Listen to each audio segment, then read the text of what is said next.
red zone. We've been talking a little bit about red zone and the pressure that comes. You've experienced that as a player. You've experienced that as a coach. How do you deal with going into red zone, first of all, in football, differently than the rest of the field? And quite frankly, when you start to deal with the hard things in life, the difficult things, the red zone things, where you have to make a hard decision and act on, how do you handle that differently than the just sort of daily routine? I probably shouldn't say this room, but we actually call that zone of the field the green zone. That's the truth. Green zone. We call it the green zone here. That's right. That's right. I think that's why the Ark got stopped and you quit. Oh, no, that was just that's a good question, and I think everybody has a different way of handling things, right? I think for me, on the spiritual side, we just try to make sure that the decisions that we make are in line with God's will. The best we know how to find that through His Word and through prayer and through counsel with our family and my family and others around us that we trust very well to receive some wise counsel that probably have a lot more wisdom than I do, that I can pull from and trust. I think also, God gave us a brain, right? And He gave us the ability to think and to make decisions, and I think that we don't take any decisions lightly, whether it's decisions with personnel on the football team or anything we're doing in the organization or anything we're doing with our family. We think through the ramifications of the decisions, and we try to do as much information gathering, if you will, do our due diligence, try to piece the puzzle together in such a way that we make an informed decision. That's a valued decision, excuse me, and something that ultimately will honor our relationship with the Father and honor each other as well in the process. And it sounds exactly probably how you handle the red zone, green zone in football, right? You're gathering information, you get together with wise counsel and go, okay, this is how we're going to succeed in this difficult place. We just try to prepare our players, right? And at the end of the day, the players win football games. It's not the coaches. And there's a lot of different ways to plan, a lot of different ways to score, a lot of different ways to win football games. There's no one perfect way. There's really not a lot of new under the sun. It really comes down to our players playing well, executing well, and believing in the plan that we present. It could be a better plan probably, but it really comes down to these guys and their performance and understanding as coaches that they have to perform, right? And we need to do our job the best that we know how to prepare them to perform well. Awesome, thank you. You want to hand the mic to Luke there.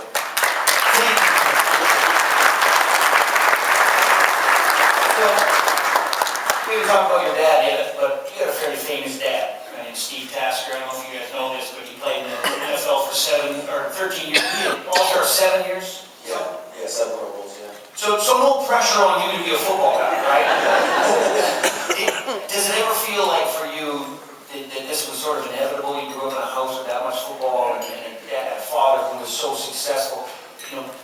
Was there pressure to be a football player, and was it a blessing to have a dad play the way he did? Well, I've always felt that it was a blessing, and if there was pressure, it was never from my own household. It was never from my family, and certainly it was never from my father.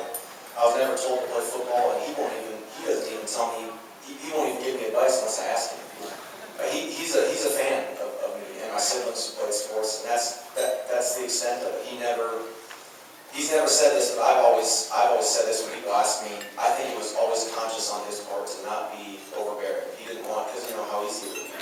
He knows so much. He's got so much experience. Maybe he would want to see me and my siblings succeed, but I think it was conscious that he really stepped off. He wanted to be a fan. He wanted to support us in whatever we did. We all chose to play football on our own.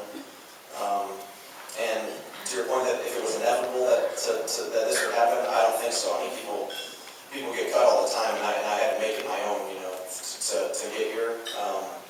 But the dream was there, and my love for football was there since I was a little kid. Since I was hanging around Rock Wilson Stadium in Buffalo, running around the weight room while he was lifting and stuff. That's been there forever and still there.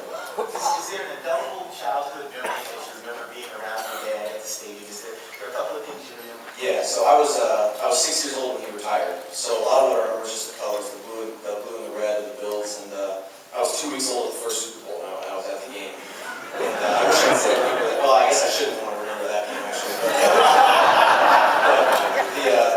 I do remember one time when sometimes, I don't know if you do it anymore back then, but after games, especially when we would win, he would come up to the side and he would reach and grab me and my brother and my sister over the wall and take us in the locker room. And I remember one time doing that, holding the towel on his belt as we walked into the locker room and on the field. And for a kid, and just even for anybody today, how just magical that would be, to be around the glow of the game, down on the turf, where they just did all the action down there, and it was certainly incredible for me and my siblings.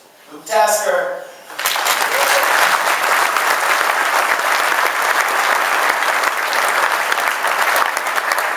Position when I started talking to you. So, Luke, I gave you a hard time a little bit. And I did so because when I was thinking of mentally tough, I believe that the kicker is the most mentally tough guy on the team. You're the guy that gets the least opportunities to get in the rhythm of the game because it's so static for you. But you're the guy that's put in the most pressure situations. How does it feel to be under all that scrutiny? You know what? You just have fun with it. It's part of the position. You sign up for it. So at the end of the day, for me, I keep focused on my fundamentals, my technique of kicking. Keep my eye on the ball, having a good follow through. But I don't really worry about outside factors. Whether it's for me, every kick is a big kick. Whether it's the first one or the game-winning one, it's all the same. You just approach it the same way. Well, uniquely, there are a lot of little things that happen out there that people don't know about.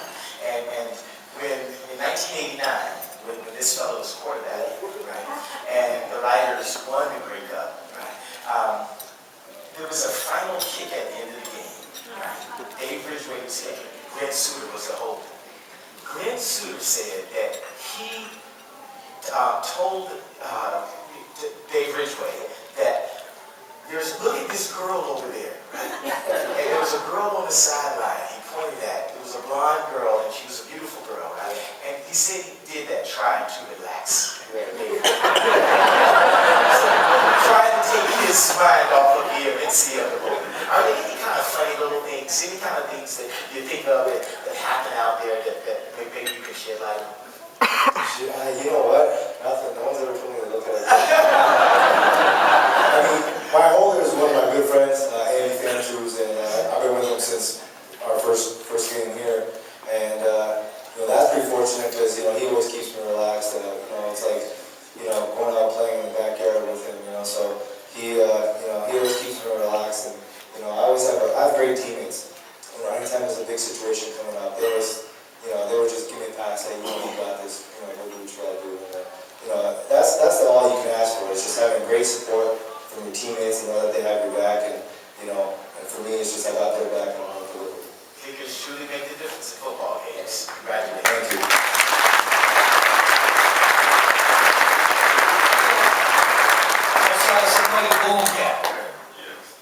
So I'm curious about where that came from. I know that my buddy Dave was saying, is that because there were like stray cats blowing up in your neighborhood because of you? No, the towns weren't that rough in my neighborhood, but it started in high school, and before coach would come down for football practice, the older players, the seniors, would challenge a younger player to a wrestling match. And you have to go into the middle of the locker room and you would wrestle each other, and obviously no punch was wrong, we're all friends. And if you got slammed on your back, you got boom, and that was the turn. So you would boom, boom, boom, whatever. So if you got slammed on your back and you lost, you were up to be challenged at any point the next day in school.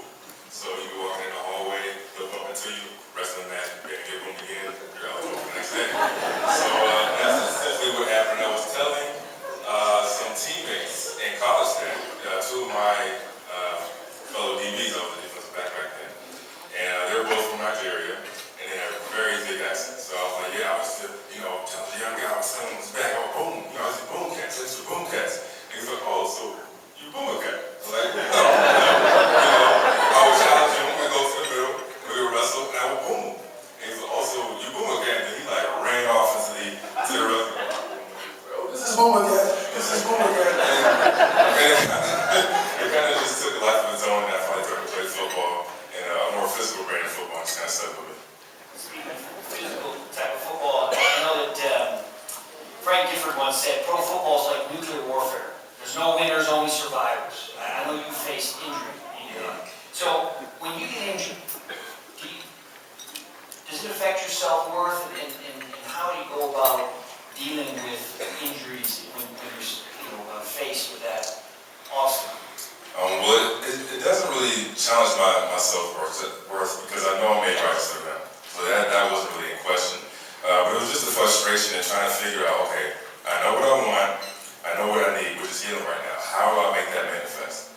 You know, I know I'm a believer, I know whose child I am, I know who I follow. How come I'm in this situation, and how come I'm not getting out of it as soon as possible? You know, just trying to get those things that I'm promised to manifest. And it's really challenging, you know, why is my knee unhealthy? You know, why is my hair not as good as Pinball Clemens? You know, things like that. You know, I'm Same thing. so, you know, it's one of those things where, you know, through searching with all the time I had in my hands, eventually I just found out it was my faith. I had to figure out what type of faith it takes in order to manifest great things. And once I found that out, then, you know, I'm standing here before you at the great playing tomorrow. So. Fellas, there's so many more things we want to ask you, but you got to go. We got to keep rolling. We got some hungry people. So, it's the same instruction. As these guys leave, they got to get to where they need to go. They've honored us by being here. Please, I know it's not tomorrow. So today, give them a big hand and let them leave. God bless you.